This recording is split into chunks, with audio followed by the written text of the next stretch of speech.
Hello, everybody, and welcome to episode 492 of the Dead Robot Society. I'm Terry Mixon, hosting today, and joining me, Paul E. Cooley. How you doing, man? I'm sitting here in the dark where I belong. You know, if you only could rig up this garbage can view of the background in place of you, if you could blue screen a garbage can behind you, I think that would fit perfectly. Yeah, I think that would be good. Or there, I just need to wear an Oscar the Grouch, head. How would that be different than what you're wearing now? I thought that's what you were wearing. Hey, Gandalf, get a job. Anyway, yeah. So let's see, where are things at? I sent the edits to Sever Press on Sunday for Derelict. Did they already reject them? Said, no, not a chance. No, these are the edits they sent back to me. So went through that with a fine-tooth comb. Editor did a great job and packaged that up and sent it back. So now I'm just kind of waiting for it to come back at me. And I think my voice has finally recovered from whatever this allergy was. I might actually be able to start recording again. Oh, you shouldn't have said that kind of shit. Now the people with the weed eaters and leaf blowers are going to come out in force. Yeah, probably. But other than that, after our live show commentary on Saturday, of course, that was probably 2 weeks ago now, I figured out that I needed to flush the beginning of Derelict and start over. So that's what I started doing yesterday. Sometimes that's what's got to happen if the story's not marching up to where you think it needs to be. So I figured it out. I figured out how I'm going to do it, and it should make things a lot easier going forward. So now I'm kind of excited about getting in the first 30,000 words again, but I'll salvage what I can and toss the rest. So. It sounds like from what you've said offline that you'll be able to salvage a good chunk of it. Yeah, at least the ideas, if not the actual words, at least the ideas that I came up with. So it may just be a matter of moving things around. I haven't decided yet. So it just kind of depends. But don't be afraid to just move things around. Yeah, and that very well may be what happens. But I feel like I need to inject something pretty early on. So I'm gonna go back and deal with that particular mess, because then I can deal with all these other messes that I want to create, and more poor characters have to deal with. So it'll be fun.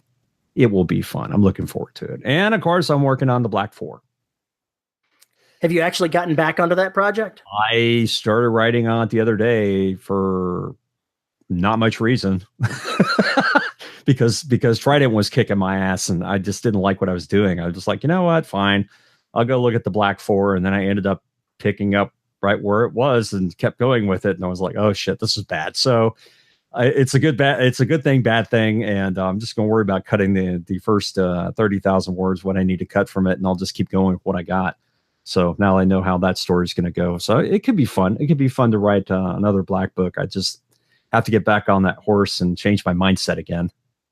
Your readers would definitely like to know what happens next.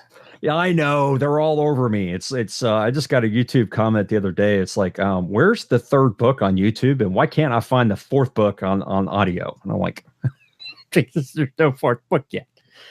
But yeah, getting those comments all the time is kind of nice. So I'm looking forward to getting back to TB4, because I can start doing some of my mad machinations. I just can't let Derelict bleed into it, because it's going to be a problem. Just do it. No. And I'm talking specifically about descriptions and things like that. I'm going to have to back up and go, wait a minute, this is the Black, not exosolar life forms. That you know of. That I know of. So anyway, that's pretty much what's up in my universe. How's that knee? Knee's good. Knee's doing well. I don't have to have rehab as long as I keep doing what I've been doing. I'm going up and down stairs and have been for several days without a cane or crutch. So I'm doing pretty well. Stitches came out yesterday, Monday, and still doing all right. A little pain here and there, but not too bad. That's awesome. I am so glad that the knee is not giving you more trouble than they expected. Yeah. So I'm in love with my surgeon. Oh, I love him. Anyway. So yeah, that's just a man love sort of thing. It's a special kind of love. Anyway, what the hell's up with you, man? Well, since the live show on Saturday, my life has been turned upside down. Now, what could possibly have turned Terry's life upside? What new self-inflicted wound have you delivered? One of our neighbors had exterminators over at their house doing work, and underneath the house they found 2 abandoned kittens that were about the person that found them guessed that they were about 10 days old, but that was not accurate. But in any case, the choice for kittens of that age is a shelter won't take care of them because it's too much work involved. They'll just euthanize them. They're not going to expend the effort to save their lives. The resources. No, they're not going to expend that. So when no one stepped forward, we went ahead and took possession of the 2 kittens. They're actually about 3 weeks old, cute as buttons, and very healthy. But that's been a couple of days of chaos of sleep. What's that? In my life. So my writing schedule has been derailed, and I'm writing late in the day instead of first thing in the morning. But it's worthwhile. The kittens are healthy. They're going to make great additions to the Pounce. That's my upheaval in my life, and I can't help it. It's who I am. So you can mock me all you like, but I can't turn my heart away from people like that, from cats like that. Oh, you're going to get mocked. You're going to get mocked, but you would get mocked regardless. Mm-hmm. I'll have to get. I posted pictures on Facebook. They are uber cute. Yes, they are uber cute, and I applaud you for being such a felinitarian. If I ever hit the lottery, I'm going to donate a big chunk of it to create a cat rescue to fulfill my desire to save everyone on the planet. Oh no! What could possibly go wrong? Writing wise, last month, because of your challenge to write every day, which I barely managed to do, I managed 45,000 words for the month. So an average of 1,500 words a day. And I am 2 chapters away from finishing my next current collaboration book with Glenn. So I hope to wrap that up tomorrow and get the words back to him and start on Clan Wars the middle of this week. The next Empire book. Awesome. So I'm excited about that. I'd originally been going to write the next Humanity Unlimited book, but I just wasn't feeling it. I wasn't feeling it even before I started writing on the Glenn book. And if I'm not feeling it, then I'm not in the right place mentally to go ahead and write it. So I switched course and said, I'm going to write the one that's appealing to me, and we'll get that sucker taken care of. And the Humanity Unlimited book will happen after that. I'm going to try to get 45,000 words this month, but I've got a 6-day conference with travel time. So it's going to be a challenge. It's going to be a challenge that I'm going to try to step up and make happen. I'd love it if my average would hit 2,000 words. So I would like to be a little bit more productive than I am. But if I can manage this every month and work my way up to it, I think that's a good thing. Okay. Yeah. I'm proud of you. Thank you. Let's see. Anything else going on? I know that there's stuff going on in the audio world that I believe Veronica has started getting the prep work done for recording the 9th Empire book, and the Liberty Station is off to the production people. So it eventually will come along. Cool. I'm glad. That's where I'm saying it. I'm going to write another short story for one of the Chris Kennedy 4 Horsemen Universe anthologies. That's going to be fun. Other than that, that's about my squirrel brain right there. That's about your squirrel brain? Yeah, that's about my squirrel brain. Speaking of squirrel brains. Yep. So, what are we talking about this week? I've already forgot. That's my squirrel brain. I think that there was a poll we put up a long time ago. Uh-oh. About brainstorming a story. Oh, boy. And the story idea that won was put forward by one Isabel Cushey. Woohoo! So this episode is where you and I attempt to completely rewrite her story and turn it into something else. You know, I really think this could be a YA romance. Yes, it could. It could. I think we covered that actually in this episode. God only knows. We went all over the board with this. There's no telling what we actually said. Yeah. Anytime we brainstorm, listeners, you know what you get. We're just going to throw out whatever idea pops into our little empty brains, and then we just meander all over the landscape trying to see how it fits together. Yeah, pretty much. It was a lot of fun. Isabel was a great sport, and I think you're going to enjoy this episode very, very much. So without further ado, let's duck into the brainstorming with Isabel Cushey.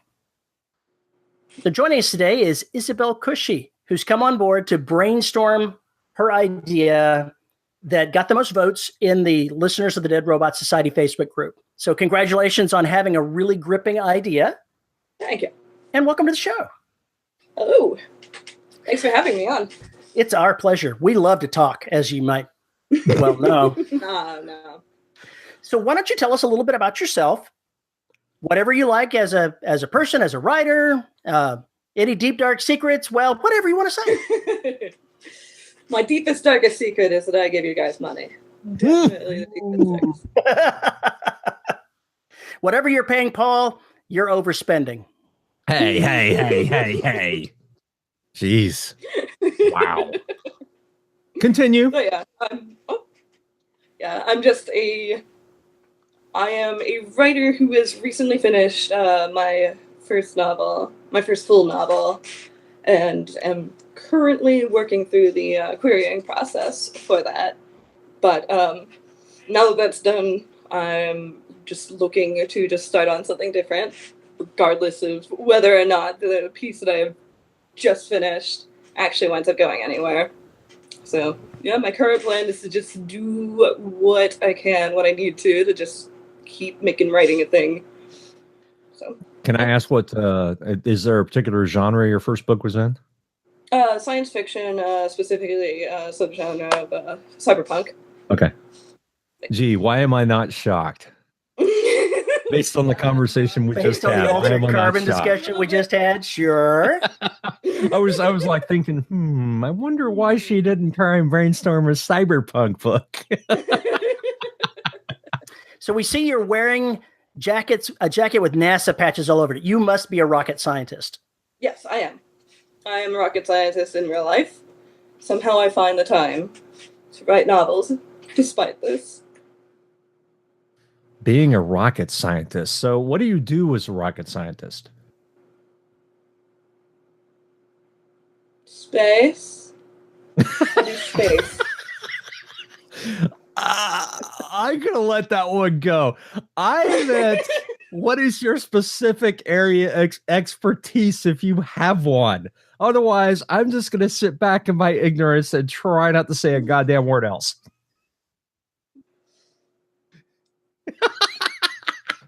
She's like leaving me out here in a limb. Mm-hmm. Robot apocalypse. Robot apocalypse? Yeah, that's my area of expertise in rocket scientists. It's not really...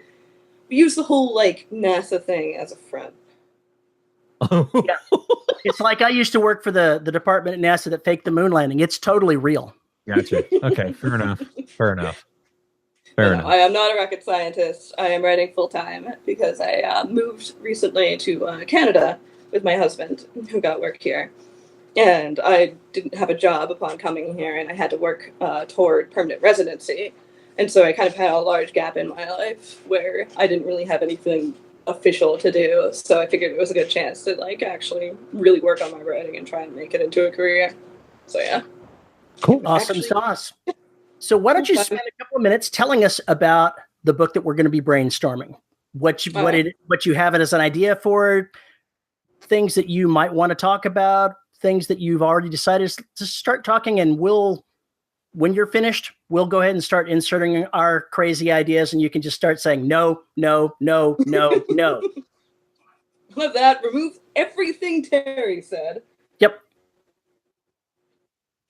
All right. But yeah, the idea that I submitted was that a career lab rat in the modern day winds up getting involved in a quarantine study that winds up just going horribly wrong in some way or another in a probably urban fantasy-esque context. I'm still currently trying to actually settle quite what the feel I'm going for is with it, but I am thinking I want to try something urban fantasy.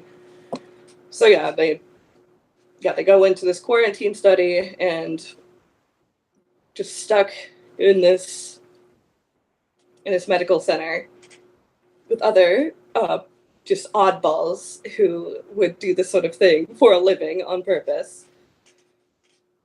While things start gradually seeming weirder and weirder, like the things that are being done to them gradually start building up to become weirder and weirder. And it winds up escalating into a situation. But yeah, it's just the really thin basics there. But yeah, beyond that, pretty much the only other things I've had in mind were just kind of little pieces that were popping into my head. Like I kind of like the idea of one of the other people who was doing this for a living and is also in the same study is actually a shapeshifter, and that's how they are getting around the usual rules that tend to prevent people from doing too many studies in a single location in a row. There's actually, in real life, I was looking up just forums and such made up of people who do this in real life, and one of the biggest things they have to get around if they want to make it a career is the whole issue of like the limitation of how many times you can do it. Like, hospitals don't like it when you just keep submitting yourself to studies, because then you start throwing off the statistics and everything. It's a little questionable. But yeah, this person goes way, way overboard because they're not the same person every time. But yeah, that wouldn't be the main. Scarily enough, I actually have experience with this. Oh, yeah? Back in the 1990s, I did half a dozen level 3 drug studies with a company called Pharmaco. Oh, okay. And they ranged from a week there in-house to a couple of weeks over several sessions. And so I met people that professionally pretty much did exactly that. That's how they made their living doing that. And for about 9 months to a year, I pretty much did the same. So I've lived that life a little bit. Sweet. Now I have somebody with experience right here that I can use as a basis. You know what the worst part of that? The worst part of that was having to eat what they said on their schedule. Oh, That's the thing that I hated the worst. Didn't matter if you hated that food, you still had to eat it. Tough luck, pal. Yeah.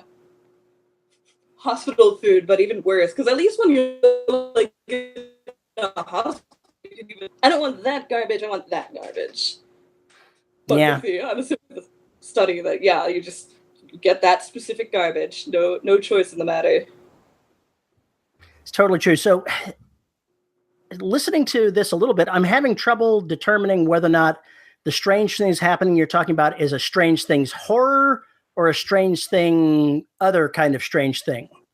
Well, that's actually part of what I wanted to try and determine, because I'm kind of into the idea of either. Because, both sound very interesting to me. I enjoy writing horror, I enjoy reading horror, but it could also be fun to almost just kind of go a little tongue-in-cheek with it, too, and do something a little bit more fantastical. But yeah, both of those kind of appeal to me, so it would kind of wind up coming down to what in each category would if it's a horror sort of thing, my thought there is that obviously the people running it have some nefarious purpose in mind.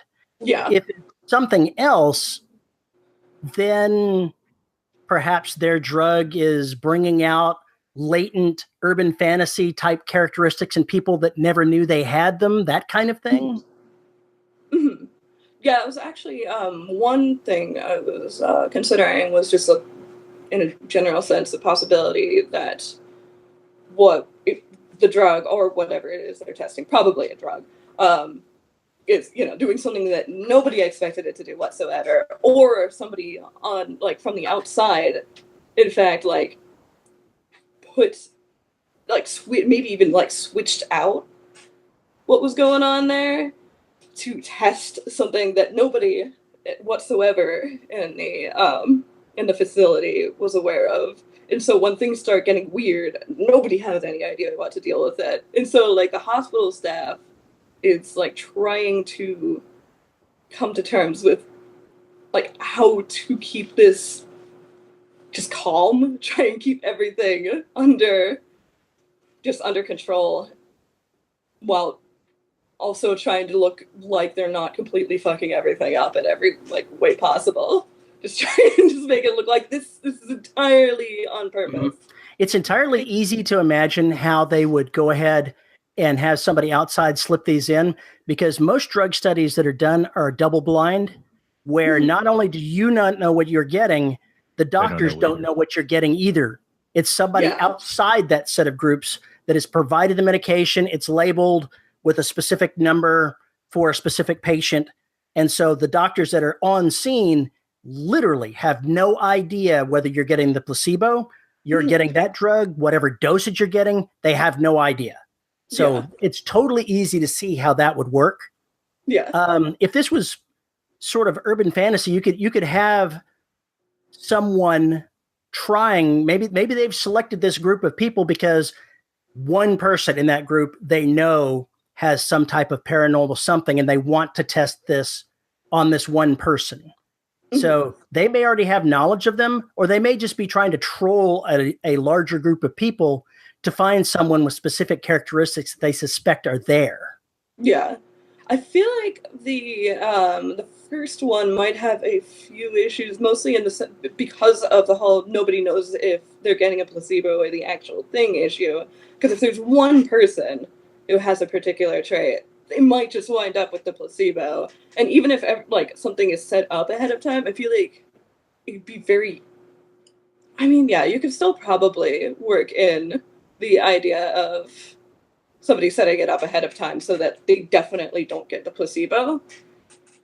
But the people that are behind the scenes on this, the ones that are setting up who gets what drug, they do have access to your records. They know who you are. I guess that's true. So fair enough. So yeah, so they could know. It's only the doctors that are on scene that are blind, not the ones that are bad for they're doing. And it also doesn't, I don't think really matters, that particular facet doesn't matter until it's revealed later on anyway. So there's a lot of things you can do there. Have you ever read Stephen King's Firestarter? I actually haven't. I'm familiar with it, but I haven't read it. Okay, because what you're talking about, kind of relates to how the movie's all right, but the book is fantastic. Basically the conceit is that a couple of people, college students end up in one of these studies, and because of whatever they do to them, they both come away with some paranormal abilities and then have a child. Okay. So it's kind of the same kind of deal to a certain extent, where they're testing these drugs to see what kind of effect they have on people. And that kind of dovetails nicely with what you're talking about here. But you have a lot of different directions you can go here. Yeah. Even if you want to make it. I just had this nasty idea. No, forget the shop. Forget the shop. That shows up in several Stephen King novels. If you wanted to make it tongue in cheek, I love this idea.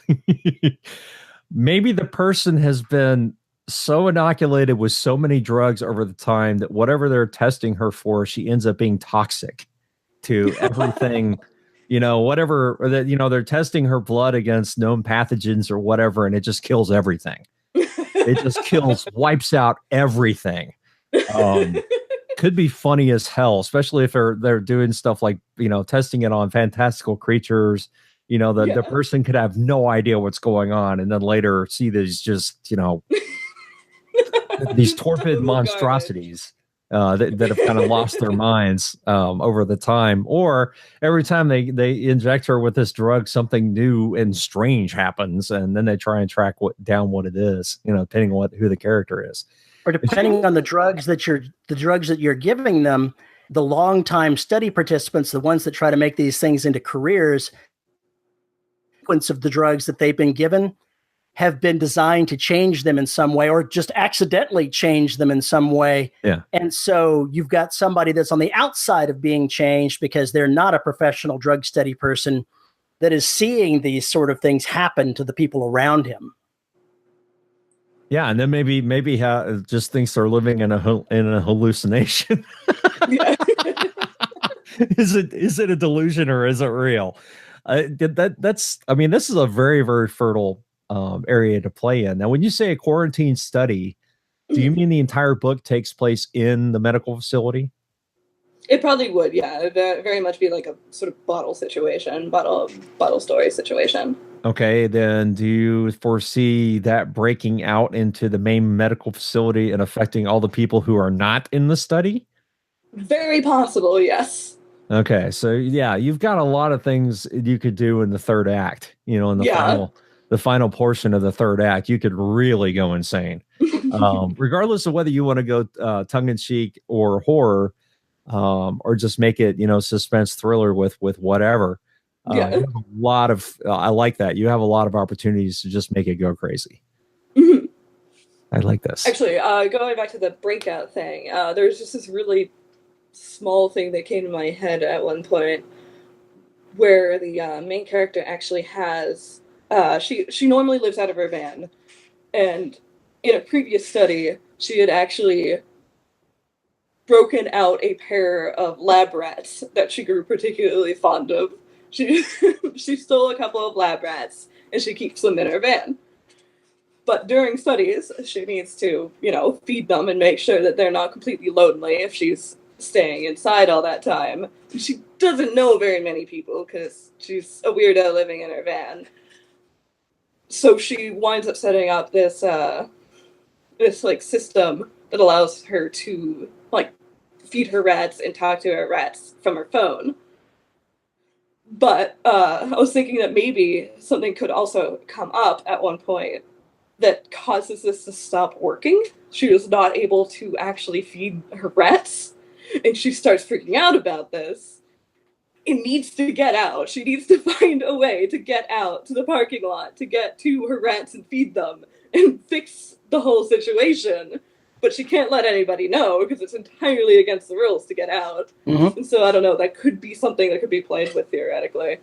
The visual I have with that is she still has her communication with it. She still has the ability to control the food, but they've escaped the cage and are loose inside the van.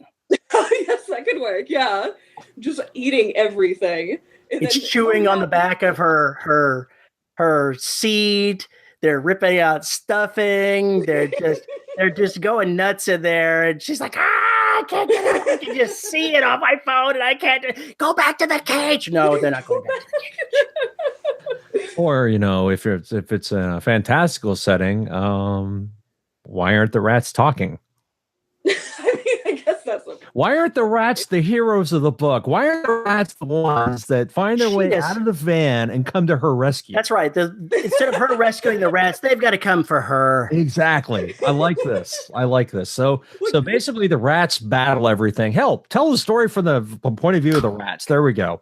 Just completely throw all this other shit out the window and go with the rats. Just the rats. Just the rats. Nothing else. Here's the title of your book, Rat Race. Sorry. Oh, that's terrible. It is awful. It's terrible. Just, I'd call it rat's ass, but that's just me. Or here you go. If you want to have weird people in the study, have her notice that one of her study participants is doing the same kinds of things that the rats are doing at the same time the rats are doing them. There's some weird connection between this other person and the rats.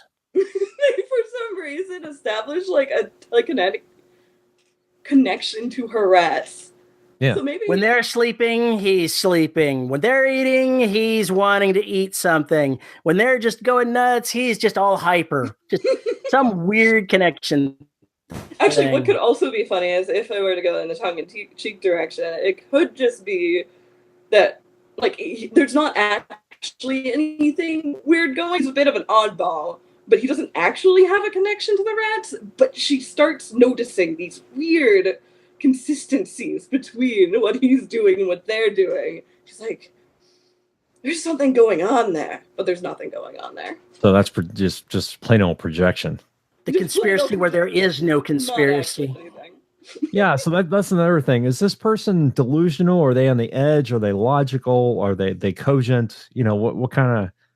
I was thinking they'd probably be relatively cogent, but also definitely on the sort of wonky end. Like I'm kind of imagining her as just eccentric, bordering on a bit more than eccentric, but not quite over the edge yet. Okay. So, yeah.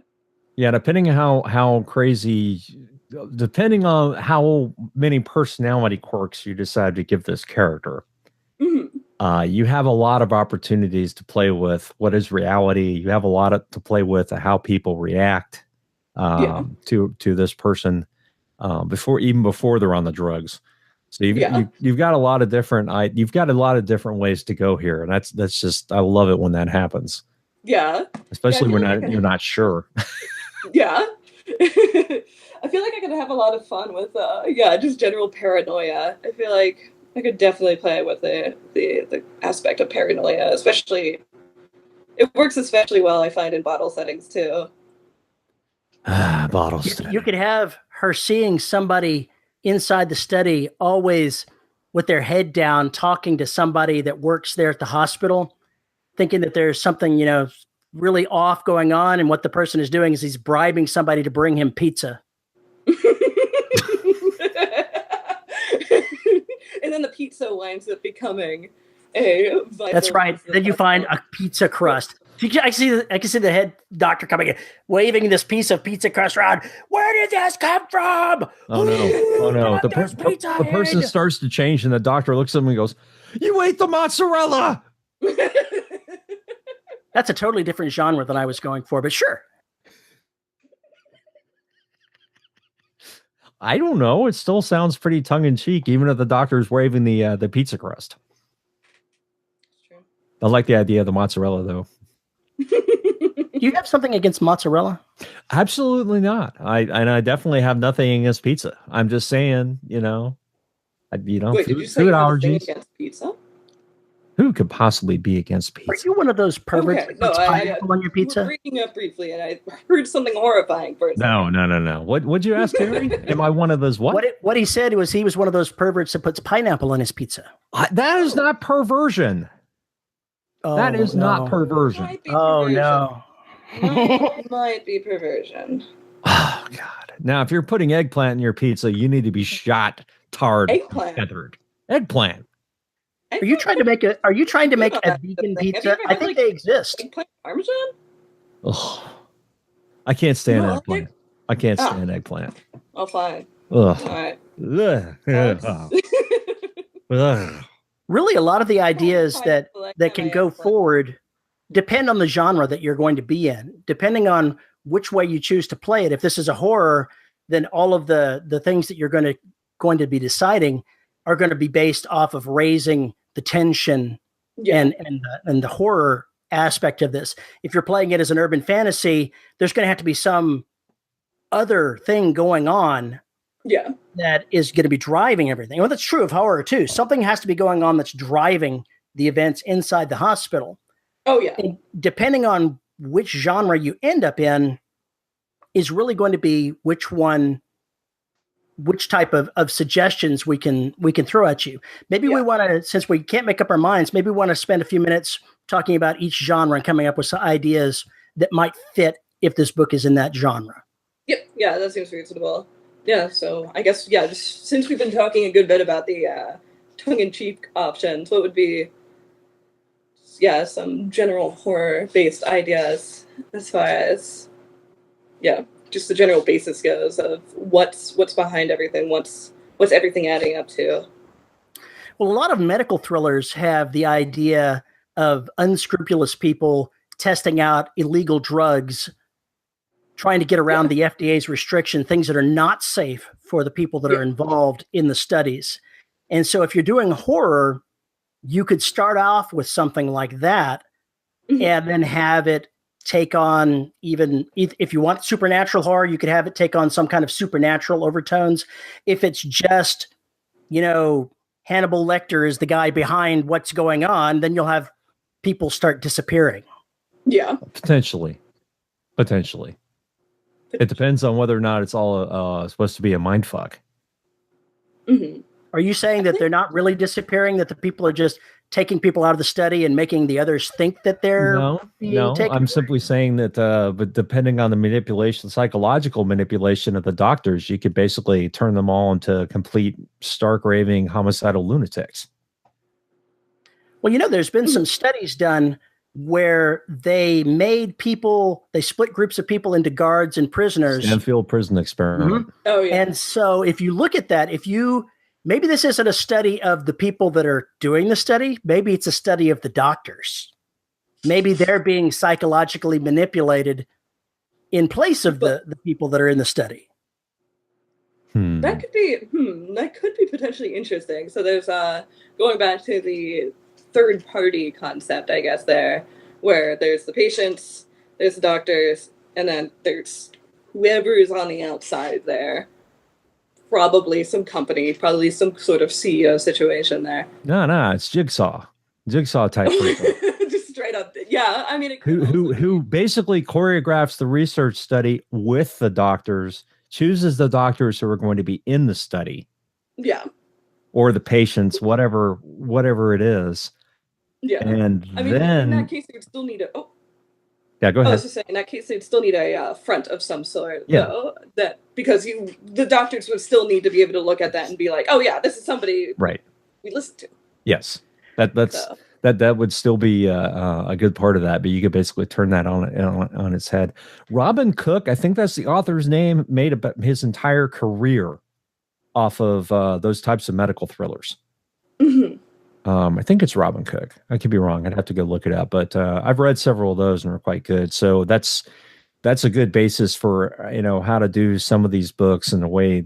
Some of them have been done for that purpose. I think he's the guy who wrote Coma. I think. That's Okay. right. I've heard of that one.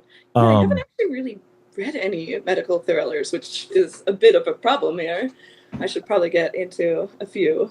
Yeah, I think especially in the horror direction. I can't remember if Coma was any good or not. I think it was, but there was one that he wrote, and I can't remember the name. It had something to do with eyes, and it was really it's blind sight, something like that.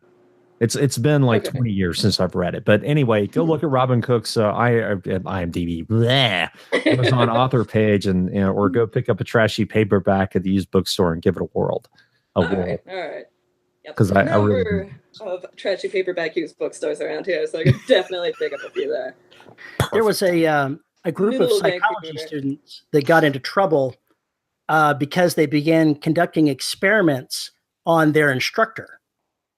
Basically, what they did is would write everything on the whiteboard in front of the class. They started only asking questions when he was on either the left or the right side of the whiteboard, of the chalkboard. And so by a certain amount of time had passed, he'd finish writing whatever he's writing and then start walking toward the question side and saying, is there any questions? They were manipulating his behavior.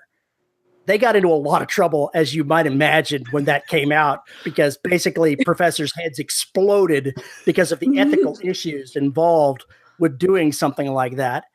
I can almost see maybe a group of people in some kind of these studies doing something like that, trying to manipulate their captors, so to speak, that are keeping them in there, trying to manipulate their behavior and screw with them. Reverse Stockholm syndrome. Something like that, yeah.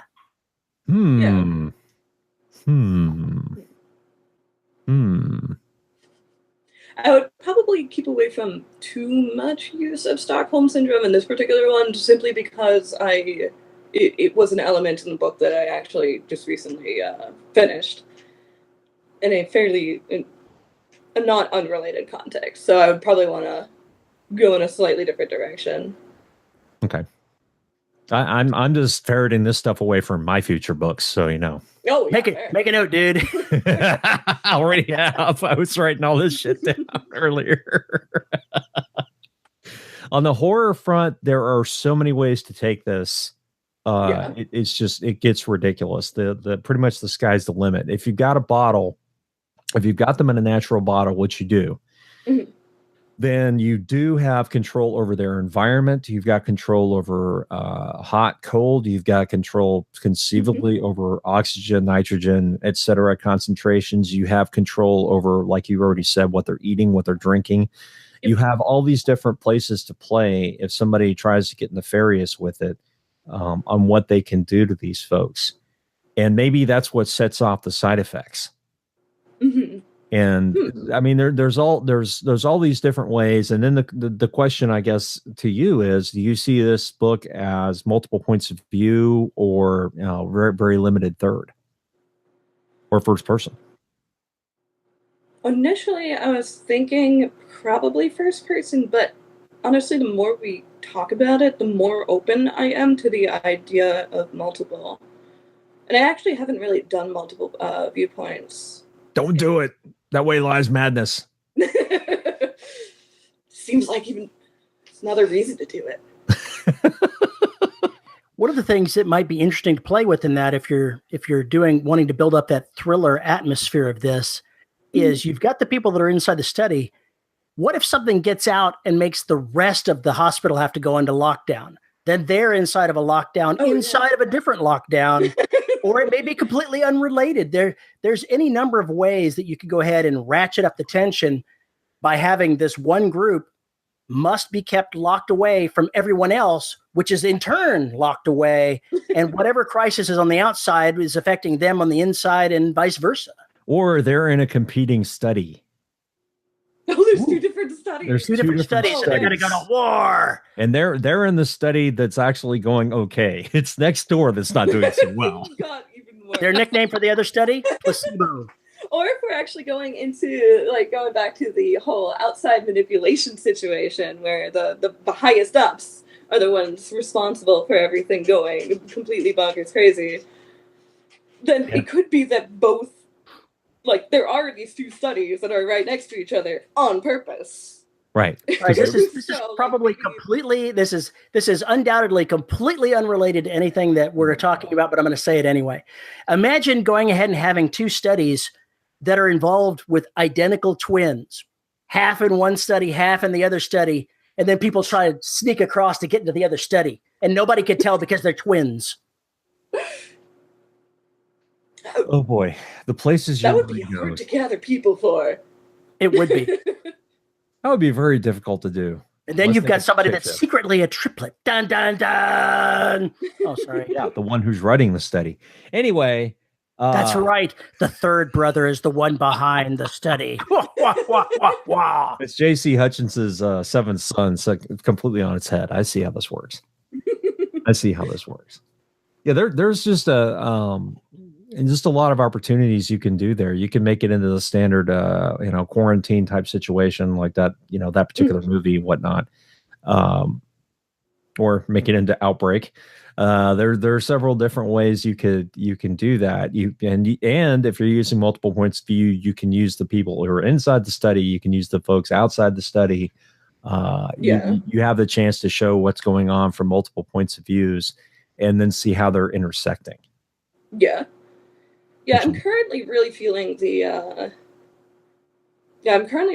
idea of the doctors also being manipulated. I think that's I feel like there's a lot of good room there. And it's always a lot of fun when one of the protagonists think they're in control, and then they discover they were never in control. Yeah. So yeah, I like that idea. Yeah, and that concept is also why I really like the idea of trying multiple viewpoints for this one, because then we can actually see the different perspectives of how much control they think I have over the situation. In fact, that could even kind of be a theme of the whole thing of just like how much control people feel like they have over situations, and I like it just like showing the different perspectives of that. If somebody outside is actually in control of what's happening, you could have things like the doctors finding that a couple of vials of blood have gone missing, but nobody could possibly have been in there. Things were moved in the laboratory. Just so obviously somebody is coming in to do something. They think it's the patients. It's not the patients. It's somebody from the outside bringing things in, taking things out. And then they start getting paranoid because they think the integrity of their study is being violated and they're worried for their jobs. Yeah. Or worried exactly what was introduced when they start seeing the side effects. Yeah. Try and figure out, there'd be a certain point in that situation where they'd be trying to figure out how to respond to that. Like, what do we do from here now that this is happening? Do we do something? Do we cut off the study and try and do something to reverse it? Do we just keep going? And maybe they're getting like... maybe if they've got testing... outside being like, keep going. If they've got testing equipment inside there, say somebody ends up in a medical condition, they'll be tempted to say, okay, this set of drugs that I've got here that this person took, could I test it to see what's really in there? Do I suspect that I need to? Is this a conspiracy? You can have all kinds of questions in their head, and they're medical professionals. So you may actually have somebody capable of looking and trying to figure out what was in that pill that caused a patient to have a reaction. Yeah. Yeah. And actually that would be, especially since the doctors presumably wouldn't be in the quarantine like the patients are, they could actually take the stuff to the labs and take a look at it. That wouldn't really be a hard thing to do because they're literally in the research hospital. Exactly. But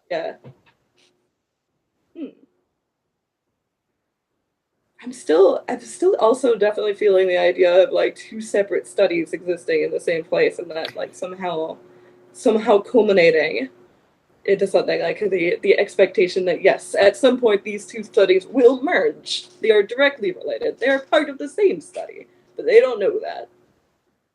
On the other side of that, could be complicated. Just a little. Potentially be complicated, but. And then the other side of that is the chief researcher has to make the call whether or not to throw out the bad batch of ruined specimens. Terminate the study. And again, these people don't know they're in a deal where if it fails spectacularly, they're just dead. Yeah. So yeah, this all sounds like an origin story shit for a superhero, is what it sounds like.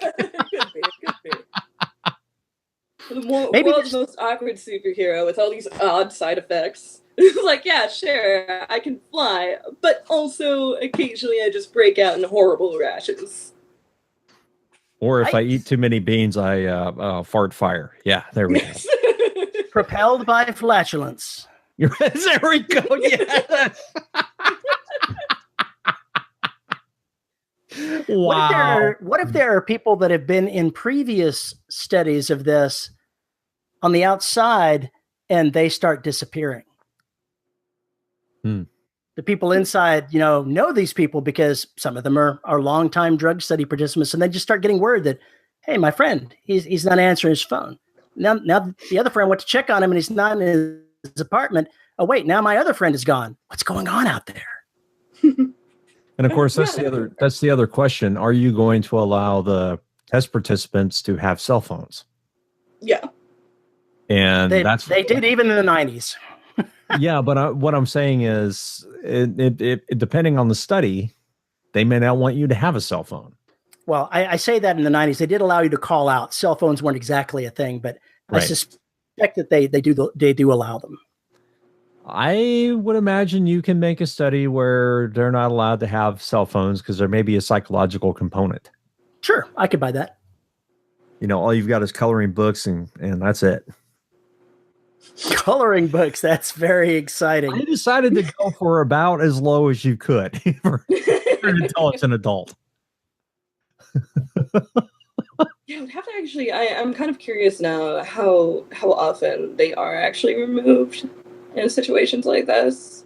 But I don't know, I kind of like the idea of them still being allowed to have them, because I feel like that could also be kind of accounted for and just almost be kind of part of the plan.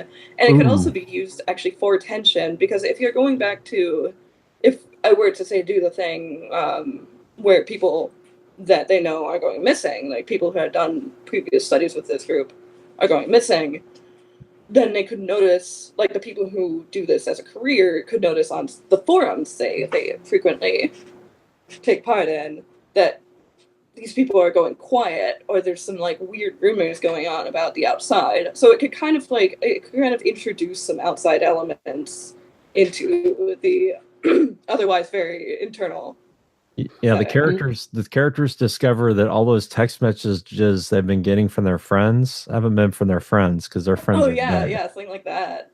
Ooh, that would be awkward. They could also be using texting as a way to coordinate something they're doing inside the study. Say they've got to get into a restricted area, but somebody's got to distract the phlebotomist while they're taking blood and the other doctors. So they've got to use their phones to get back and forth and figure out the timing and make things happen. And then you could have the text coming in. They're coming down. Get out of there. That kind of thing. I think this is just a nice playground. It's a really nice playground, and there's so much you can do with it. It on the horror side, especially horror, science fiction, thriller kind of thing. But what do they call it? A techno thriller. There we go. Yeah, techno thriller. That I write them, and I didn't know the name. That you have the opportunity to use all these different tools to really create whatever you want, because there are so many different ways to go with it. Yeah. And basically I envy you and don't envy you, because basically it's just a matter of picking up a dart and throwing it. Yep. Because you're gonna hit a way to do it. Hardcore. Oh, yes. Another thing that you could do. Hardcore pantser. One thing that you could do going into this is you could be developing your conspiracy theory, and as the book gets towards its conclusion, they discover that they were completely wrong about what the conspiracy was in the first place, that it's something completely different. So you've got all that freedom to switch it up right there at the end and go, no, we misunderstood every bit of evidence we were seeing. It's really this other thing. Yeah. Mm-hmm. Yeah, that's where a lot of the fun would be, is in leading the reader down that primrose path, because the character's been led down there. But you can always, as the narrator, show the reader something that the characters haven't seen or noticed. Yeah. And to try and foreshadow it. That'll be something that's also especially new to me, because I was since the previous thing I was writing was entirely first person, single point of view. So I didn't really have any room to do that sort of thing. Like I could throw things into the background, little hints that the main character might not pick up on, but otherwise, I didn't have the option to hop around and introduce things that they're completely unaware. Like certain characters are just completely unaware of that the reader is. So that would definitely be something interesting to play with. Something I don't have much experience working with, but would be fun to learn how to work with. And you can also get different perspectives from the characters on what's going on, because they may, like for instance, if you have a paranoid character, they may come up with something completely different than if you have a character who's calm, reserved, and always in self-control. And then of course you have the side effects that go along with that. Yeah. So, you have all the thoughts racing through the minds of these folks, and they may start seeing things or reacting things very differently, or understand the reality very differently than their fellow test subjects. Mm-hmm. And if people start changing in study, their behavior begins changing. Somebody that's controlled becomes angry more often. If things about them start changing, that can add a level of uncertainty to what's going on as they try to figure out why this person has behaved differently in the past and now is putting out tics of things that aren't normal, that the doctors have not seen before. Mm-hmm. So I want to try to avoid, if possible, I want to try and avoid, if possible, the possibility that the drug or the ultimate thing that the study winds up adding up into I want to avoid the possibility of it being like violent or like just the classic idea of everyone going crazy and, you know, zombie-esque. You're not trying to write a Romero. You're not trying to write a Romero story. Yeah. So yeah, getting out of I just want to avoid that whole field. Just the field of like people suddenly getting angry and violent would also be less interesting to me. You could go the opposite direction and have people become more placid. Ooh. Could be interesting. Ooh. Maybe it's a mind control drug. A lost serenity. We will make you placid. I feel like, I mean, that's an interesting idea. I feel like it would be difficult to make a climax out of that, because it would have the weird effect of like, instead of everything building up to like a really tense dramatic situation, it would wind up making it add up gradually to a more and more calm and distant situation. So I'm wondering how I could avoid the issue, if that were the case, of suddenly slowing down in a later half. That may not be the best idea. We only throw out ideas as they occur to us, and they may not make any sense. No, I'm not. No. Fair enough. No, I was just trying to like think about it, saying my thoughts out loud there. So, any other settings besides urban fantasy, comedy, or comedy, just adding a comedic flair or horror? Is there anything else you can see where this is going? I mean, I'm always open to something science fiction related. Definitely not against that. Outside of that, I'm not entirely sure. Like, what other options would there necessarily be? Like, thriller and suspense would be very similar to the horror. Yeah, you could make this a murder mystery. Even. What, Paul? What did you just think of? Oh, just if the AIs were running the study. You and your AIs. The AI psychologists are running the study. They're already basically running a study. This may not be the direction you want to go, but another type of story you could tell with this would be almost your classic murder mystery. If these people are in a drug study and the rest of the hospital gets locked down because of some type of very dangerous viral outbreak, and they're trapped inside and they can't leave, but they're isolated, and then somebody dies. Sorry about that. Phone went off. But yeah, you could have something where you trap them all in there and then somebody dies. Somebody in there killed somebody else, but you've got only the people there. You can't get the police inside because the environment is just hostile in the rest of the hospital, and they haven't decontaminated whatever it is they need to get people out again. So if the police or the authorities are trying to do anything, they can only communicate in by things like phone. They can't actually be there. They can't take anyone away from the scene. So that's another possible genre if the story goes that way. Okay. Ooh, I just went to a very dark dystopian place. What's in your kitchen? No. The experiments are being conducted on people with psychological disorders. Then you can have lots of fun.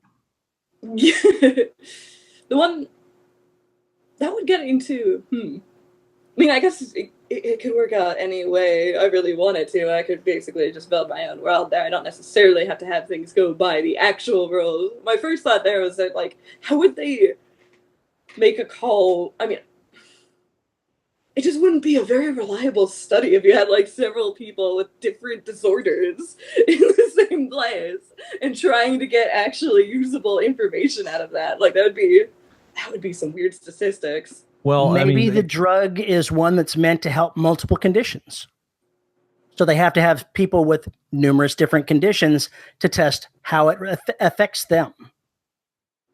Or it could just be a bunch of, psychotics or whatever from a violent mental ward or whatever, or people who are completely under psychosis in the sense that they're very delusional or trapped in space or whatever, and nobody knows the history of these folks. So you're saying have a drug study in a mental hospital, basically. Why not? That's a Paul E. Cooley story right there. You're damn right it is. In order to pay for mentally affected people, in order to keep them housed, clothed, and fed, the hospitals and the pharmaceutical companies make a deal. And basically, the government allows them, the people who are at the state hospitals or federal hospital, whatever you call them, they enroll them into the drug studies. Yeah, People look at me like I grew horns. You know what you should go ahead and do if you're going to do that? Just go ahead and fill the entire drug study with nothing but conspiracy theorists and have all of their competing conspiracy theories flying around. If you're going to go that way, just go that way. Oh, wow. Be like Mel Gibson in conspiracy theory. One of my theories is right. I have no idea which one. Wow, I could laugh the shit out of Alex Jones if I did that. Yeah, there's plenty of fodder. There's plenty of fodder for that there. But I mean, it's all these different things change the flavor of the original idea and have more texture and description and everything else to it. And they'll kind of live in the spirit, I think, of what you said. But yeah, there's just so many different directions. I've got to come back, even though this is undoubtedly not going to be the direction this goes, come back to the having a bunch of conspiracy theorists in there. You can have them reacting angrily to each other's conspiracy theories because they're obviously wrong and controlled by the government. When you walk into the study, they hand you your tinfoil hat. Pretty much. Pretty much. And then their conspiracy theories could build off one another. Oh boy, you could really have some wide-eyed people there. Conspiracy behind all of that, and it actually incorporated parts of everybody's. Yeah, everyone is a little bit right. Right, everybody's got a piece of the puzzle, but nobody has the whole picture. Yes. Yeah, You've got to have the conspiracy theory support group that they have inside there to mix all their conspiracy theories together and come up with the awful truth. Oh God. Have you seen the movie Dark City? Yes. Yes. Okay, so imagine that kind of environment, only it's a medical experiment. Oh, geez, yeah. Oh, man. Yeah. Think about that for a second. Are you thinking like an entire, like in Dark City, where it's actually an entire city that's part of the experiment, or? Yeah, basically, they're given these drugs, and then basically their environment is altered every day to determine the kind of effects that these things have. Yeah. So you're saying, knock them out at night and then rearrange the entire facility so that they wake up and what was the cafeteria is now a gymnasium? Yeah. Oh, that's awkward. What happens in Dark City, pretty much. Yeah, it's sort of kind of what happens in Dark City. The city literally changes itself every day. It both changes itself and they send people in to rearrange things and just just take people away, move the chairs around. Except in this case, you wouldn't change their memories and they'd be like, what just happened here? Exactly. The memories aren't altered. The question is, how long does it take for these people to realize that they're not insane, that it's actually happening? Yeah. So you no longer question your delusion. You figure out that your delusion is correct. Yeah. I like that. You can start off with small things and just start gradually getting larger in the things that you're changing. The first night, it might be that where they sleep in the bunk, they're moved from one bunk to the one across the way. They're still on the bottom, but they're just slightly different. Their locker is rearranged a little bit. And as the days go on, you make bigger and bigger changes. And the doctors are always going, no, you just misremembered. Sorry. You always had 5 children. Oh, gaslighting to the extreme. Holy crap. Yeah. You see, this just got really dark in a hurry. Oh, no. I thought the other shit was dark. You could do that in a sci-fi setting and make it really insane. Hey, Paul, why don't you have your AIs do some gaslighting? Who says they haven't already started that? Oh, man. I'm not saying another word.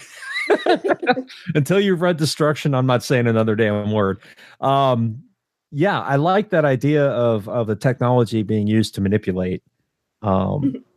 I really dig that. If you put that in the science fiction style universe, you could have a lot of fun with it. Just every night they reprint the city. Every night they just reprint it. Or if it's modern day, they just go ahead overnight and move them from Philadelphia to Chicago.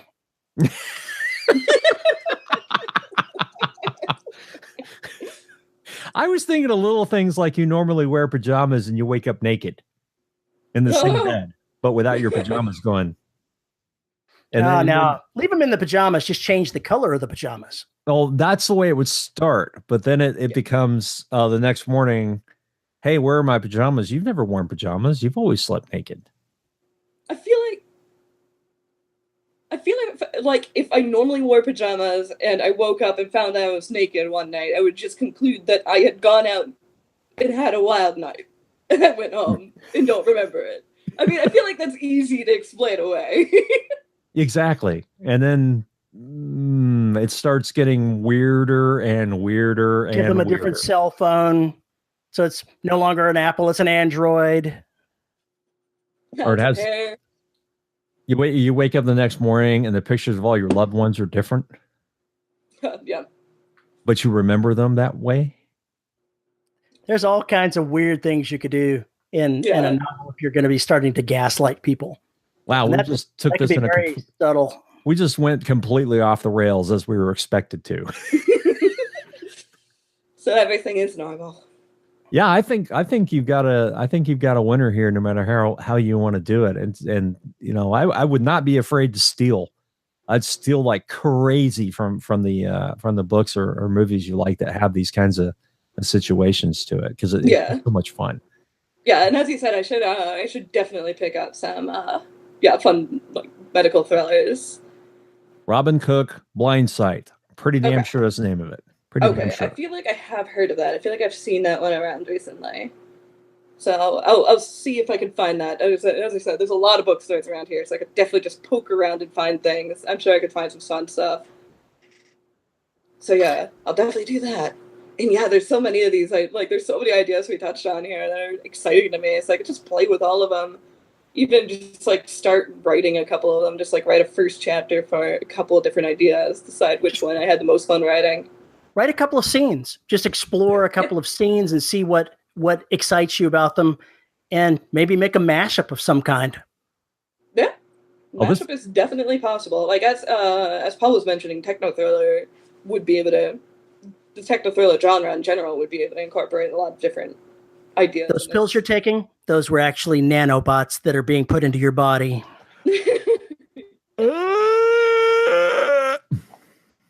Totally different movie. No. Oh, you caught that reference to the Donald Sutherland version of the Invasion of the Body Snatchers. Mm-hmm. Oh, I never saw that. Oh my God, you have to see that. Yes, I did. You have to see that. Everybody's in that flick. Jeff Goldblum. I just said his name. Donald Sutherland. Donald Sutherland, and let's see, Leonard Nimoy's in it. God, everybody's in that movie. It's a great movie. Yeah, it sounds like literally everyone is in that movie. It was made in like 78, 79, somewhere in there. It was really well done. I would definitely give it a watch. I think it's on Netflix right now, as a matter of fact. What is it? I think so. I have Canadian Netflix, so unfortunately, it's some limitations. I wasn't aware there was such a difference between Canadian Netflix and American. Yeah. That's you can always watch The Pub at the End of the Universe too. The Pub at the End of the Universe? That's not the name of it. It should be. I like it. It's very close to that though. The restaurant at the end of the universe? No. Yeah, that's something completely different. Yeah. let me look real quick. Keep talking, Paul. I'm looking at to see what I know. They haven't made that one yet.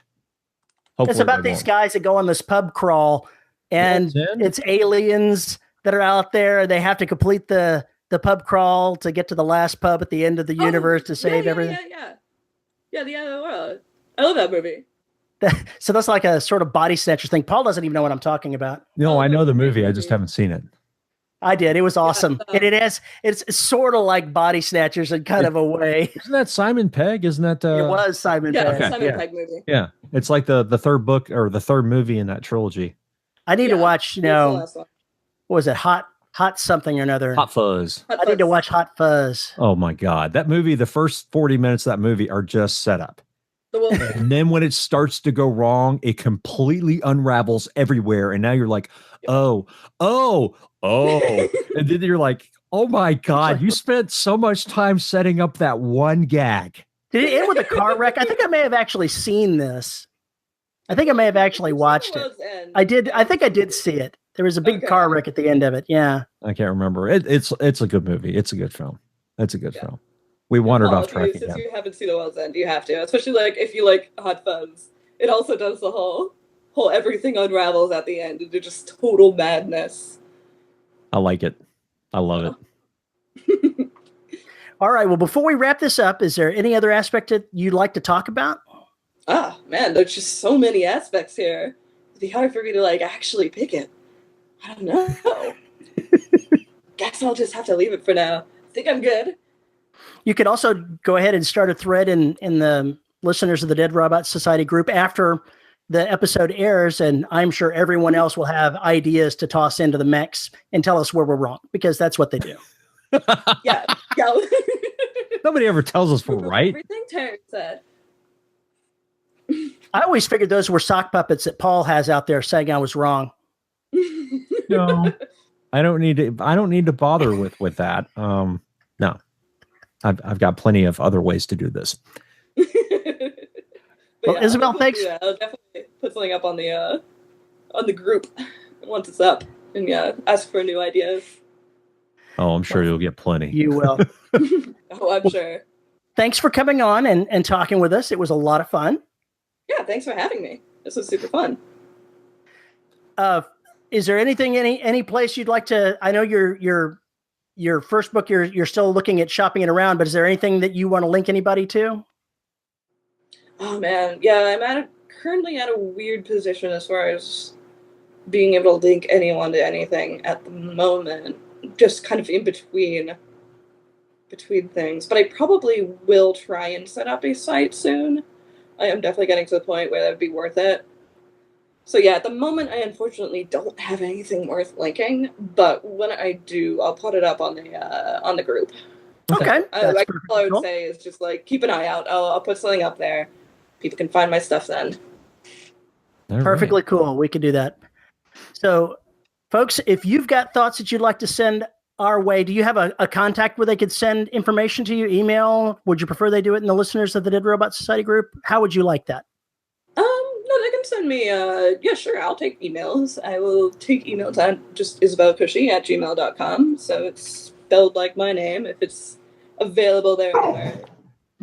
Whoa, hello. The dog. The dog has something to say. Well, awesome. If you've got something to tell us at the show, go ahead and send us a note at show@deadrobotsociety.com. You can reach Paul on Twitter at Paul_E_Cooley. Better yet, find us at the Listeners of the Dead Robot Society Facebook group. We, of course, have to thank the good folks at podhoster.com who host the audio versions. You can find us on YouTube at youtube.com/DRS podcast.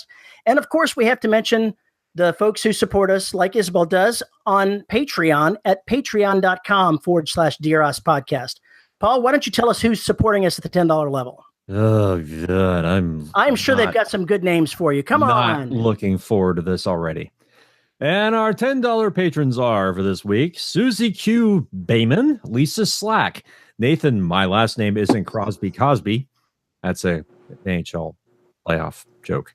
Anmanatsu, Tracy Bodine, John Kilgallen, Devin Lee, Caleb, why are all my socks so crusty, James? Oh, there's a question that no one needs answered.